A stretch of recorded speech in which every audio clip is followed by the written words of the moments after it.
Hey everyone, Rarity Dash here. Time for another Patreon-sponsored blind reaction. And this one comes to you courtesy of Russell Ray Young, who has requested that I react to the Dark Age of Movies by the Nostalgia Critic. So yeah, another Nostalgia Critic reaction, Dark Age of Movies, which sounds like it could be pretty interesting, though I'm not exactly sure what period of time he's referring to with that. I don't know what the Dark Age of Movies would be, really. But I'm definitely interested to learn, and I hope this is a cool video. So let's get started and find out. Here we go.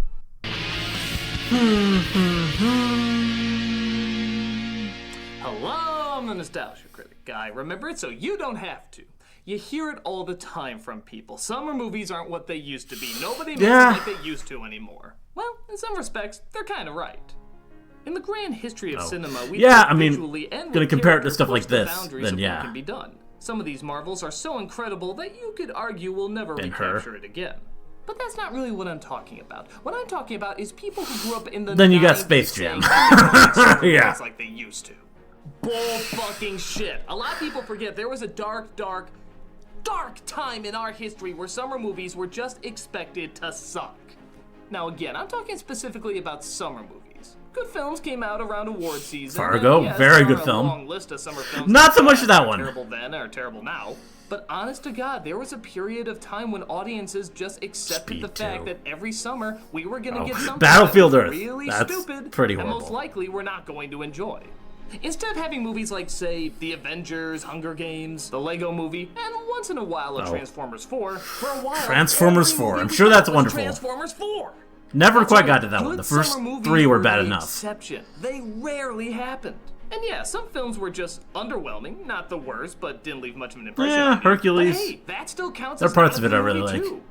I remember this dark age so well, I can even pinpoint the exact years it happened. 1996 to 2001. Now, to best understand why this is, it's best to look at the films that came out prior and after. A little before 1996, we made an amazing discovery: CGI.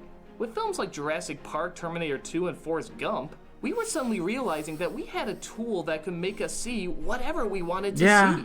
Even the greatest effects of the past had some limitations, but now, if you could imagine it could exist. But sadly, like the discovery of anything new, and then you gotta go to Star Wars. Often overshadows the other Episode 1. For example, when Super Mario Bros. Came out, nobody cared what the story was.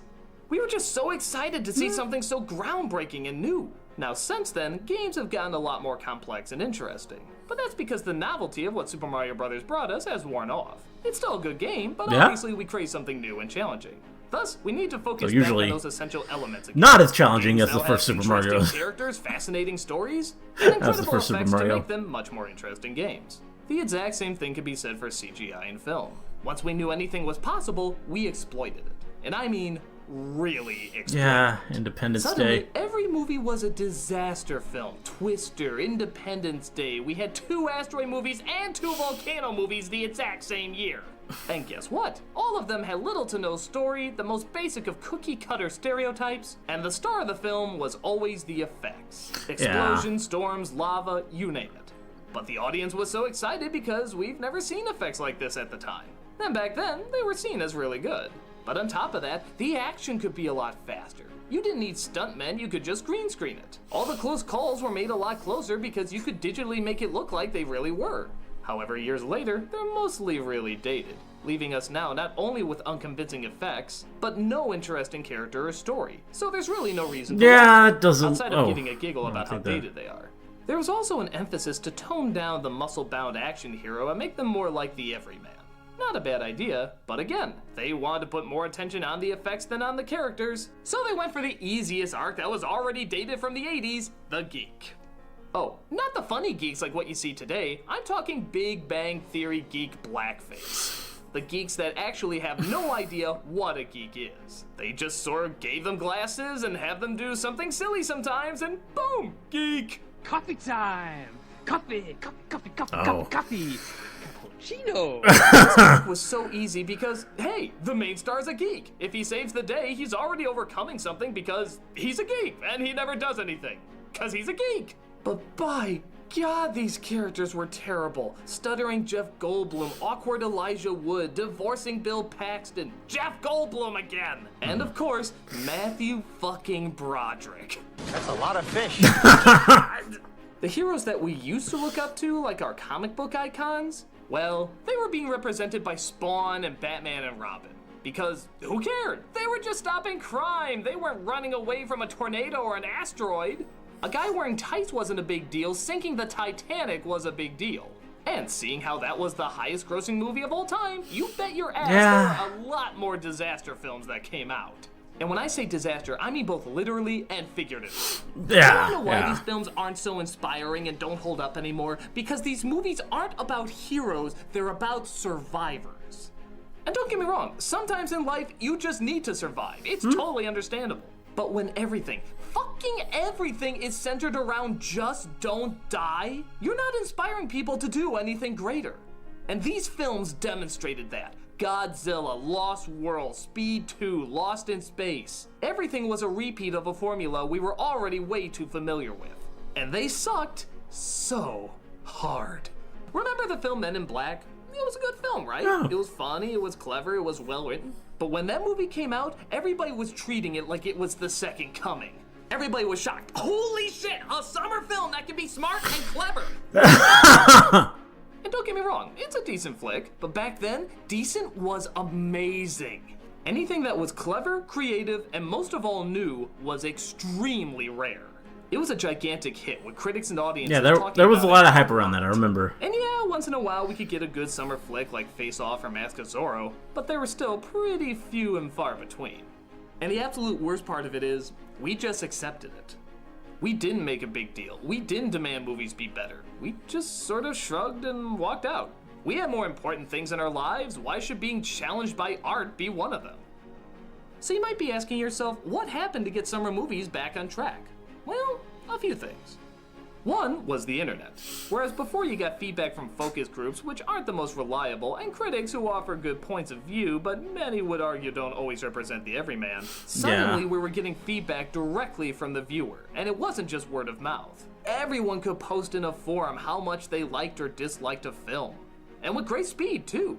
Films like Bruno and After Earth were said to be destroyed by the Twitter effect, having a strong first day opening, but word spread so fast that it tanked before the weekend was over. Suddenly people could discuss in front of the world why a film was good or bad, and Hollywood can take better notes. Oh, now they don't always pay Were gonna attention. be aliens? You can thank the internet for fixing that, though Fitchner still would have rocked. On top of that, because we were getting so bored of the exact same thing, Hollywood tried to do something a little different. The exact opposite. Films like The Matrix and The Sixth Sense were coming out, which offered interesting twists and ideas that weren't in summer movies prior. Comic book films like X-Men and Spider-Man suddenly weren't just punches and catchphrases, they took time to show emotion and turmoil. More art house movies were getting attention, again partly because of new media. And then there were just weird ideas like Pirates of the Caribbean and Shrek. They were strange and odd, but by God, we just saw so much of the same thing, we were praying for strange and odd. Yeah? The first fully CGI movie came out, launching Pixar movies that had child-friendly ideas every year, and they made before money. Shrek, but... Child-friendly moneymakers? That was unheard of at the time. And then, of course, there was a gigantic risk called Lord of the Rings. An expensive film trilogy that was all Great being stuff. shot at the same time. It was going to be released one a year that was a fantasy. A fantasy! Those were box office bombs in the past. But all of these films were doing something that the films of the past 5 years didn't do. Think. They thought about character, they thought about story, they thought about what wasn't being done in theaters anymore. And they made those elements the stars again as opposed to the effects. Which is not to say a lot of them didn't have big effects, but they were no longer the focus. As you'd expect, all of these were big hits. And they put together this brilliant idea that maybe good characters and good story equals good movies. And maybe good movies could be profitable! A lot of producers saw what was going on and tried to plan their films accordingly. True, some of the trilogies didn't work, like The Matrix didn't please that many, nor did the Pirates films. But then you have something like the Marvel Universe. This isn't just a trilogy, this is a series of films all tied together. Do you know how much time, effort, and planning has to go into that? It's hard enough to get one movie off the ground, but a continuing story with dozens of directors, writers, and producers all having to be on the same page? You better be damn sure this is going to work. Thus, there's a lot more commitment to it. And even the films that aren't that great still aren't as bad as those previous 5 years. Yeah, Iron Man 2 wasn't so hot, but it tried a lot harder than Steel. Yeah, the Hulk wasn't that great, but it wasn't the Hulk. Focus is where it should be, even if it isn't always done spectacularly. That being the identifiable, strong, and different characters we haven't seen before on the big screen. A raccoon and a tree are our heroes now. Yeah? A fucking yellow block can touch people's hearts. A teen with just a bow and an arrow can inspire a revolution. These are all characters that never would have flown in that previous 5 years. True, most of it's based on existing material, and I've done an editorial on that as well, but at least they're giving unique spins and interpretations. While the subjects have been done, the way they're being done has some interesting variations. Now, characters can think about their actions, they can show their emotions, they can inspire heroism and clever ideas. They're no longer exceptions to the rules. Good is the new good. So the 2 things I want you to take from this is, 1, be fucking grateful. So Captain America changed a few things. What do you want, a shot-by-shot remake of Psycho? So they made a Hobbit 3. Would you rather have Alien 4? It's fine to point out when a movie sucks, but don't act like they're the majority anymore, because we went through 5 fucking years of that. No matter how much you hate something now, guaranteed they would have done it worse in that time period. 2, I think everything will always go through peaks and valleys, even art. Who knows what the next generation will be inspired to create, and what they'll inspire for the next generation to create as well. We'll hit a similar low point again in our future, and when we do, it's important to realize that good and creative ideas will always come back. Because hey, when our main characters are looking more like this and less like this, there's still a lot of people out there who want to give us something pretty awesome. I'm a nostalgia critic guy, remember? So you don't have to.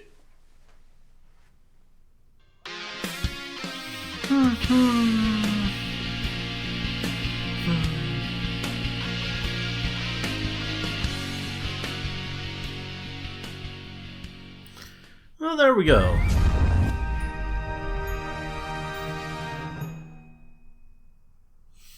Some interesting perspective there. I think, yeah, I mean, I can definitely remember that time. Definitely, yeah. Not a lot in terms of like that kind of movie from that period of time. Like the big blockbuster type of movie. I mean, there's still great movies from those years for sure. But there are probably a few that were big budget, but just, yeah, comparing stuff like the ones he brought up there, Independence Day and Godzilla and all that crap. Independence Day in its own way is still kind of charming. I don't know. I like that movie as a kid. So maybe it's just nostalgic, but it's, yeah. But yeah, just looking at that objectively and comparing it to stuff we're getting today and stuff we got the past, like, 10 years or so, or beyond that even, there's definitely, that definitely is kind of a dearth in terms of that sort of film. And I guess, never really thought about why, but I guess it does make sense that a lot of it is the internet, and they were, people were pressured by the voices online, and we do still see that in some places today. I mean, obviously the whole Sonic thing, they're gonna redo that film, but now they're just as likely to ignore fan outcry and dismiss it. So it's kind of a weird thing, and maybe there's a danger that we're slipping out of this into another dark age, depending on how the industry goes. But yeah, interesting stuff, and I don't know, not really sure I have much else to say about it, but yeah, just kind of a cool subject for a quick video, which, yes, it was a relatively or a rather quick video for the Nostalgia Critic. I mean, he's usually pretty long-winded, but today he just got through this pretty quickly. Said everything he wanted to say about this topic. Nice little video essay, I guess. And it was pretty good. So there we go. Hope you liked the reaction. Let me know if you did, and see you in the next one.